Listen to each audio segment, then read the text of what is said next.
What's going on, everyone? It's Jeremy with JMed's Brick Clicks. Got another farm update for you. Starting off with our chicken coop. We've had around for a little while, and yeah, I haven't shown it in a little while. I do notice one thing here that I need to fix, and that one thing was placing the skunk that got knocked over when I knocked over one of these trees when I was trying to do a little bit of tree work. So our skunk's back. He's checking out the chickens, waiting to try to get in. You see our little farm girl's got some eggs there. All right, well, let's see what the update is. Now, in the last video I did, we talked about the farm expansion, doing the big field here with the large amount of terrain. So what I've got here,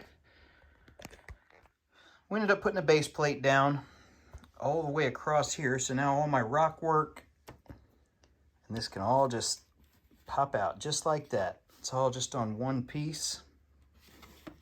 So we've got this to go all the way down through here. Looking pretty good, blending. And you can see how it stops right here. So the other thing that we had trouble with was with our silos, just really blocky. So I tried to add some curves to it, integrate these together, had a little bit of rounded edges to it, just to not give it so much of a squared look. One of the things I got recently was this little set. It came out in the middle 80s, and it's a fairly rare set. There's a horse in there. You can see him. The only real rare piece is that sticker. I guess the minifig might be rare. I don't know. There's one little grill piece on the front. But anyway, I'm glad to own this. Not many people own it. I never even knew it existed. I don't know if it was really a wide distributed thing or not. But glad to have it in the city. Even though it's a 4-wide vehicle, I'm still good with that. We've got Fireball here still. Got his tractors on there. We need to unload those tractors. We talked about that in the last one. But what we've got, you'll notice it right off the bat, we've got goats. And we have a lot of goats now. So I ordered some off Bricklink. I think I got 10 goats, and I think I ended up buying 5 more sheep. So I added a little bit more greenery to this. You can see we've got some of our original goats and some of the new ones. So I'm hoping that new medieval town square set, it has the dark gray goat. I'm hoping those pop up on the pick-a-brick wall sometime, or maybe in another set, another color. I would like to add at least 2 or 3 of the dark gray ones once they come in. But anyway, there's what our new goat pasture looks like. We had to close the gate down there, and then we have a gate here. This is how I do my gates. Really simple design. So if you want to do that and copy that, hey, feel free. So what did we move our goats from? It was way over there. And what I did was I just took the fence barrier out, and we'll take a look at that in a second, and just expanded the sheep pasture because I got too many sheep and I bought more. So let's take a look at that from the other side. Now here's the area where my original sheep were, and they actually stopped right there at that fence. You can see we got lambs, we got regular sheep, and then we've got the sheep that's got the wool covering on him. It's kind of like a full, ready to be sheared. There's our guy shearing them. But what did I do? I just added, yeah, we got a little poop there too. But we added this area, so that way now this whole area, let me get you a better angle, that whole field is just for the sheep. I never counted them, but yeah, we have plenty of room for the sheep now.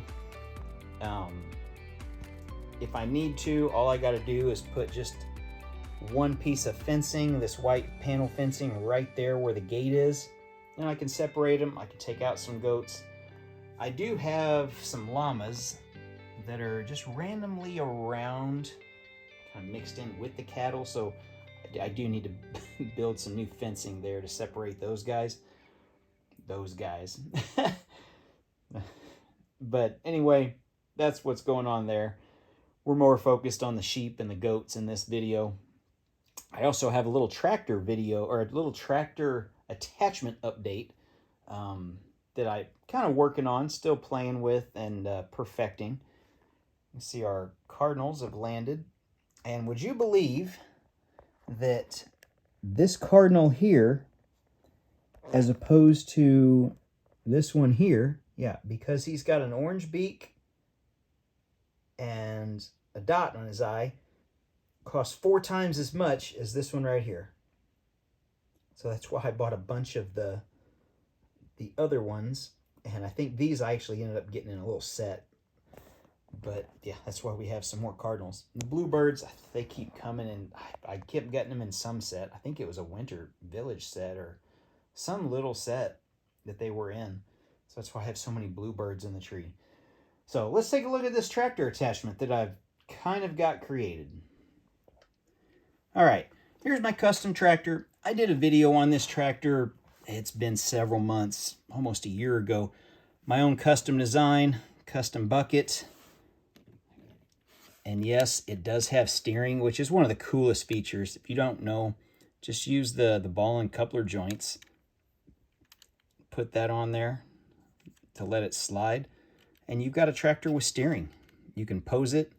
You've also got some shocks. So if you want to put it like on a rock or something like that, sure, you can do that. But anyway, we're not looking at the front of the tractor. We're looking at the back. Custom grader blade. Now, I bought several grader blade pieces. Let me see if I can find another one here for you guys, and I can't. So anyway, it's this piece on the back here, and we'll come up closer. Yeah, it kind of looks like a little just hodgepodge mess, but it does lower. We can grade and we can raise it. That way we can drive off with it. But if we're grading the driveway or the pasture, and yes, it does tilt. So we can tilt it one way or another if we're trying to move dirt off to one side or the other. And I'm pretty happy with the little design. Here's what one of those blades look like. They're in several sets. It's a piece from the late 80s, actually. And I think in some sets they're used as spoilers on the back of some cars. But I've always used it as a grader blade. When it came out, there's a little tractor set. It's like a little snowplow tractor. It came out in the late 80s, 88 or 89. And that's what I've always used it on. But yeah, you can see just a couple specialized pieces. Just one piece there holding it together, but because it's so light, it holds up.